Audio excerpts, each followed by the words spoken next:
Something has to be done with the Celtics, all right? You're not going to fire Mazzulla. He probably saved himself with those 3 wins there at the end of the series when he were down 3-0, down 9 in Game 4. They came back, showed a little life.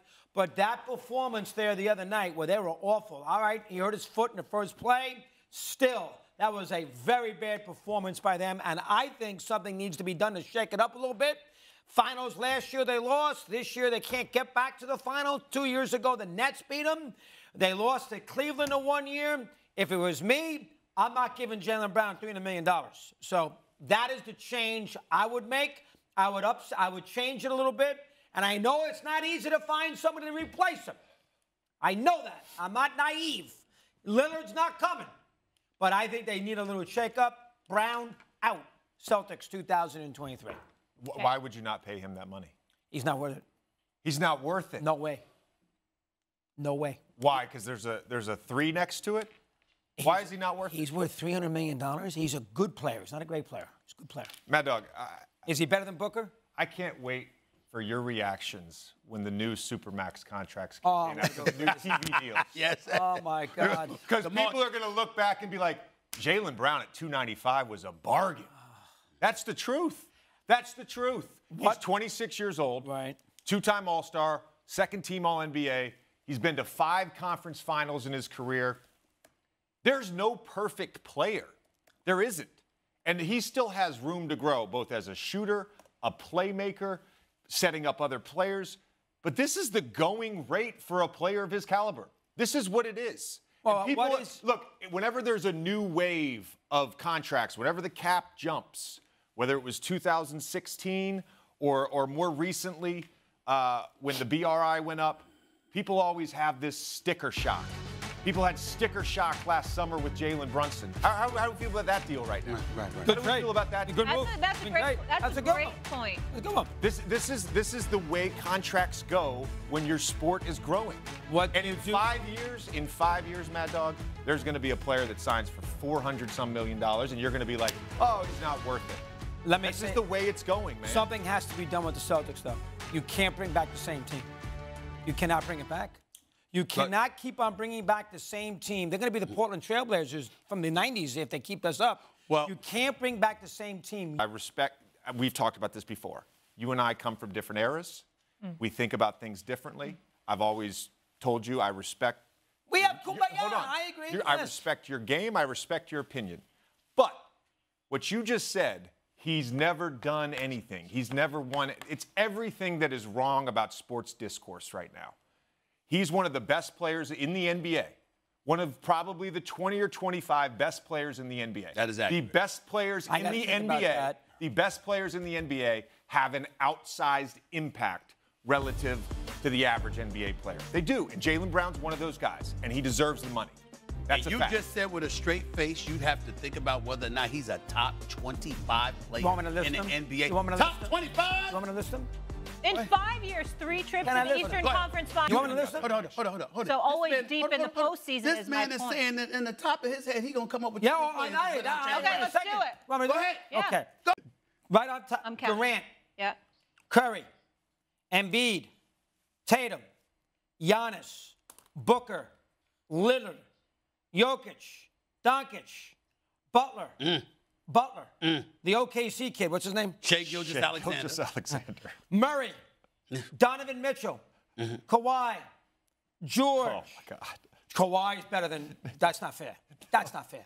You guys Keep going. Let him finish. Keep going. That's not fair. Finish your list. Oh, my God. George. I'm not sure. You said Paul George? Can you guys let him finish? Morant. LeBron. AD. Anthony Edwards. And one of my all-time favorites, Kyrie. You put Kyrie Irving on the list. It's so full of it. That is not a genuine list. That is not a genuine list. That is not a genuine list. You just did it to get the 20. You saw that. He just did it to get the 20.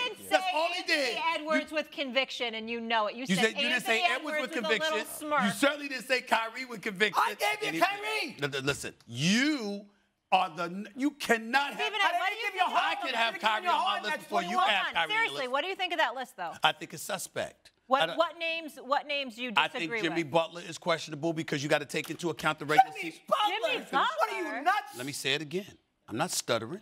Yeah, Stephen A. Jaylen Brown, who had 8 turnovers in Game 7, shot like shit, and played bad the entire playoffs, is better than the guy that carried his team to the NBA Finals, winning Eastern Conference Finals MVP while being the underdog in every series he played. That makes sense. Jimmy Butler, during the playoffs, you can sit up there and bring that up. That's fine. I'm taking into account in the entire season. I understand the impact that Jimmy Butler has. I think Jimmy Butler's a stud, but I also think Jaylen Brown is a stud. I think that's debatable. I don't think that Paul George deserves to be on the list ahead of Jaylen Brown.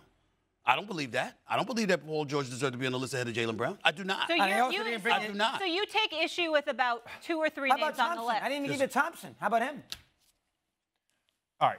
Mad Dog, I just want to say one thing. Can I say one thing? Yes, you may. This entire conversation started because I said he was a top 20 to 25 player, which means he's not ninth.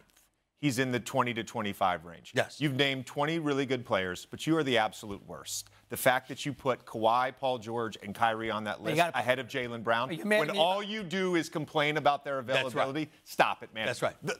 I'm not debating whether Hold on. I'm not debating whether or not those guys are more talented than Jaylen Brown, but Jaylen Brown plays. Jaylen Brown's available. You can't have it both ways, buddy. In a game, and I said all those players.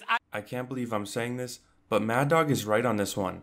I think you should keep Jaylen Brown, but paying him $300 million is insane. I don't care what the CBA is. Giving your second option $300 million, especially when he forgot how to dribble in the Eastern Conference Finals. But more importantly, that means you have to pay Jayson Tatum the same, if not more money.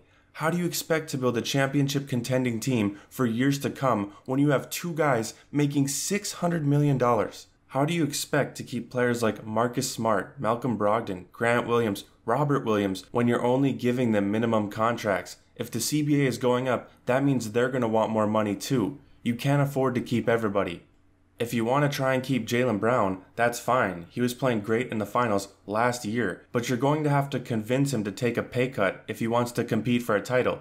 If not, you can sign him for the $300 million because you're the only team that can do so, and then trade him to another team for assets. The fact is, Mad Dog listed over 20 players that are better than Jaylen Brown, and availability doesn't matter here, because if those guys are getting max contracts, that means someone is going to have to lose money. It's just the way the league works. There's only so many contracts to go around.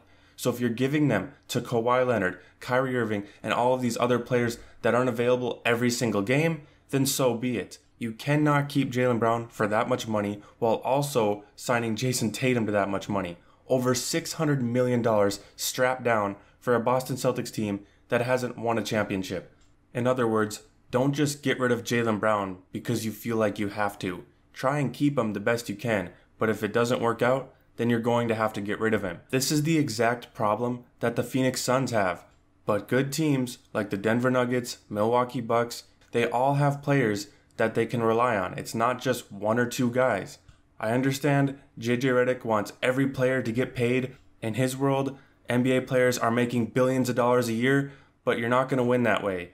They need to pay for a full roster, not just 2 players. James Harden took a $12 million pay cut for the Sixers, and they had Tyrese Maxey making $3 million a year, and they still lost. But that's how they keep their team together to stay a contender. Same thing with the Knicks. Jalen Brunson may have got his money. Same thing with Julius Randle. But Emmanuel quickly was running around on a $2 million contract. Every championship team has players that aren't getting paid what they're worth. But Jaylen Brown might not even be worth that much. And if you want to keep that team a championship contender knocking on the door every year, you can't overdo it and pay Jaylen Brown that much money. Derek White, after what he just did, is going to want more money. Malcolm Brogdon, Marcus Smart, Defensive Player of the Year, all of these guys cost money. It's not just Jaylen Brown. But anyway, that's all I have for this video. Let me know in the comments what you guys think. Should the Celtics pay Jaylen Brown $300 million for 5 years? And leave a like if you enjoyed this video, and subscribe for more NBA content just like this, and I will see you in the next upload.